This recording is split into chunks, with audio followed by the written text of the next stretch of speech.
All right, and we want to get back to this morning's breaking news, a fire in Central City. Yeah, it was a big fire. At least 6 people have been evacuated from a building near Thalia in South Saratoga. Fortunately, nobody was hurt. Several buildings were damaged in that fire. Candace Charles is joining us live from the scene, and it looks like they've got that under control finally.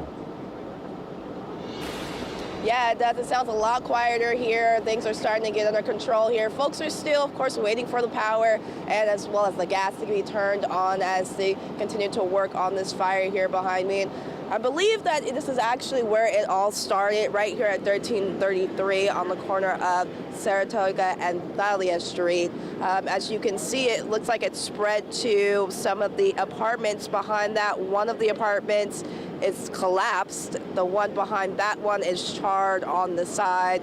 Now, as Eric mentioned, at least 6 people were evacuated.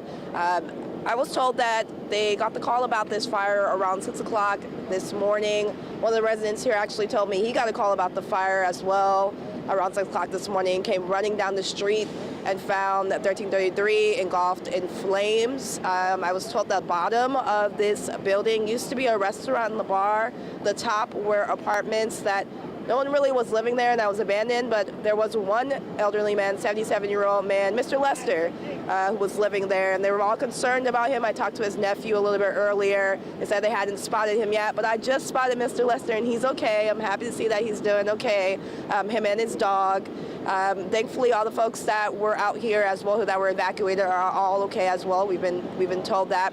And of course, what led up to this fire is still being investigated, but you can see part of 1333 is leaning over on the side. Again, the other buildings are charred. One of them is completely collapsed. A lot of folks in the neighborhood are telling me these all look like they are complete loss, and it spread so quickly and so fast. I mean, these apartments here are so close together.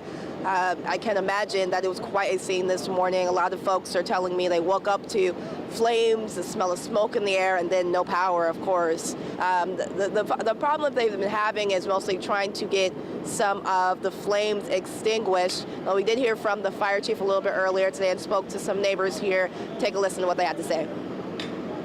We talked to the residents in each of the buildings. They said that all of their neighbors and the people that live there with them are out. So we're just making sure there weren't any vagrants or anything in the rear of the structures. We just woke up and saw the lights and smelled smoke and everything, and then pretty much a couple more fire trucks showed up, and it's like this now. The whole inside and the bottom was fire coming out that window and the doors and stuff.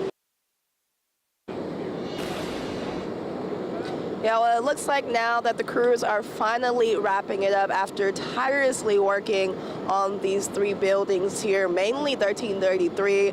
Like I've been saying, there were quite a few pops of fires throughout the top of the building there. They were having a hard time trying to contain, as well as the top of the building. The roof is often a challenge in these kind of fires, and they actually had to get on the apartment next door to extinguish it. But things have calmed down, thankfully, and as I mentioned, no one was seriously injured. Folks have been located. Now, they did mention that there were some other folks who they still needed to locate, and no word on if they were located just yet. And again, no word on how this fire started yet. Of course, we'll be hearing more throughout the next couple of days. I'm sure a little bit more today. So stick with us right here on air, online, and on social for the latest. For now, I'm Candace Charles, Eyewitness News. And Candace, I got to assume that the thing they're most concerned about right now is that building, the white building. It looks like it could collapse at any time.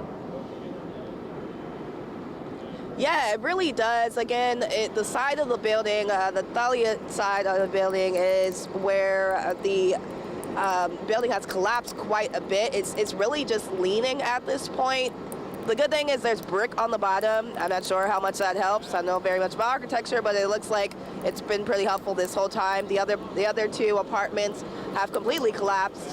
They look like they're a total loss, but this also looks like it's a loss as well. Interesting thing is people in the neighborhood told me that this was actually just getting rebuilt, that they were planning to build something else here. It looks like that may not be the case for some time now, unfortunately. Nope, I see a little bit of fire actually in the top of the building now.